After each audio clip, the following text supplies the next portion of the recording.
तो दगड़ियों Ram Ram, good morning. आप सभी लोगों का स्वागत है मेरे छोटे से मिनी ब्लॉग में। तो साथियों, अप्रैल का महीना शुरू हो चुका है और बच्चों का भी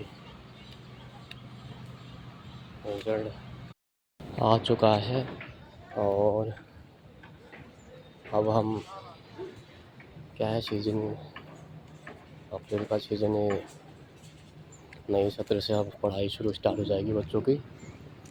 अब हम चले हैं आज कॉपी किताब लाने के लिए बच्चों का। तो मैं जा रहा हूँ अभी स्कूल की लाइब्रेरी में, किताब और कॉपी आए हैं तो मैं जा रहा हूँ अभी पैदल पैदल। पढ़ाई स्टार्ट हो चुकी है 1 तारीख से। अभी मैं 4 दिन पीछे रह गया हूँ और टाइम थोड़ा बिजी था, इसलिए तो मैंने कहा आज मैं जाके ले आता हूँ। कहीं पर कोई ऑटो रिक्शा वाला भी तो नज़र नहीं आ रहा है। देखिए सामने मॉल बन रहा है, साया मॉल, तो कोई नज़र नहीं आ रहा है ऑटो वाला। चलो मैंने कहा धीरे धीरे पैदल जाते हैं। और अभी ऑटो रिक्शा वाले ज़रा इस रोड पे कम चलते हैं क्योंकि अभी यहाँ इतना डेवलप हुआ नहीं है। इधर बीला बने हैं तो इसलिए ज़्यादा डेवलप हुआ नहीं है। तो मैं जाता हूँ और लेके आता हूँ।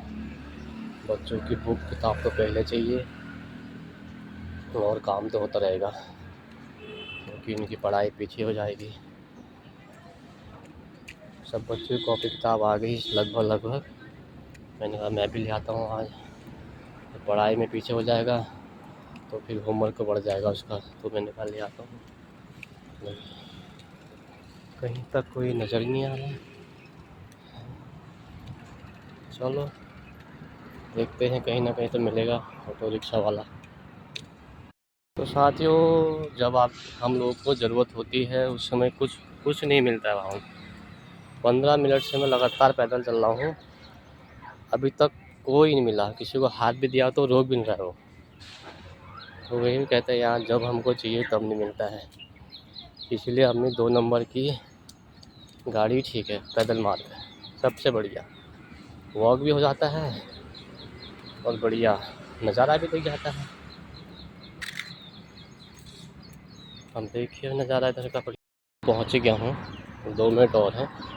देखो सामने बस दिखने लग गई स्कूल की। अब नज़ारा होने लग गया। देखो पहुँचने वाला हूँ, बस दिखती है। तो साथियों, बुक और किताब भी मैं ले आया हूँ और देखो कंधे पर 10 किलो से ऊपर है इसका वज़न। आज देखो हम बच्चों की जिम्मेदारी अपने कंधों पर उठा रहे हैं और आने वाले समय में शायद बच्चे हमारी जिम्मेदारी अपने कंधों पर उठाएंगे। मैं सब माता पिताओं से यही आशा करता हूँ कि जब तक हो सके अपने बच्चों की परवरिश अच्छी करें, पढ़ाई लिखाई में बढ़िया ध्यान दें उनका। बाकी तो भैया बच्चे के ऊपर डिपेंड है कि उसे कैसे पढ़ना है, कैसे लिखना है। बाकी बच्चे के ऊपर दिमाग के ऊपर बात है। एक समय हमारा भी था पढ़ने लिखने का, उस समय में बहुत गरीबी थी, ना कॉपी के लिए पैसे होते थे ना किताब के लिए। जिस दिन कॉपी आई तो इतने खुश हो जाते थे, मतलब क्या बताऊँ आप लोगों को। कुछ तो हालात की वजह से नहीं पढ़ पाए और कुछ समय पैसे की कमी भी थी। आज के टाइम में बच्चों के लिए कोई कमी नहीं है। बच्चों की हर फीस भी महंगी, कॉपी किताब भी महंगी, लेकिन कमी कोई चीज़ की नहीं है। तो एक टाइम ऐसा था हमारे टाइम में बहुत कमी थी।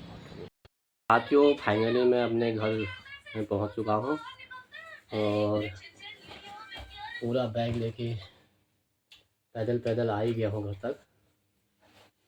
अब कॉपी किताब घर में आ चुकी हैं। अब ये कॉपी किताब यूज करने का समय बच चुका है। हमारा काम था लाना, ला के पहुँच गए हैं घर।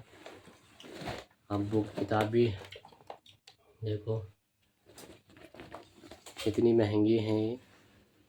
अब बच्चे इस चीज़ को नहीं समझते हैं। अब इनके ऊपर डिपेंड करता है कि कैसे पढ़ाई करते हैं। अभी किताब और कॉपी और ये फीस जो इस महीने की अप्रैल तक का जो खर्चा आया, अभी 12,000 रुपये का खर्चा आया है। अब 12,000 रुपये की कॉपी किताब फीस सब, इतनी महंगाई, बताओ कैसे एक मिडिल क्लास आदमी कैसे इस चीज़ को झेल पाएगा। अभी बच्चों के ऊपर डिपेंड है कैसे पढ़ाई करते हैं कि हमारे माँ बाप इतनी मेहनत करके कॉपी किताब लाए हैं। अब बाकी जिम्मेदारी अब बच्चे की है आज आगे को, कि हम कैसे अपने को मेंटेन करें। तो मेरा ये छोटा सा मिनी ब्लॉग आपको अच्छा लगे तो मेरी राय जो मैंने दी है वो कैसी लगी बताना कमेंट बॉक्स में। जय हिंद, जय भारत।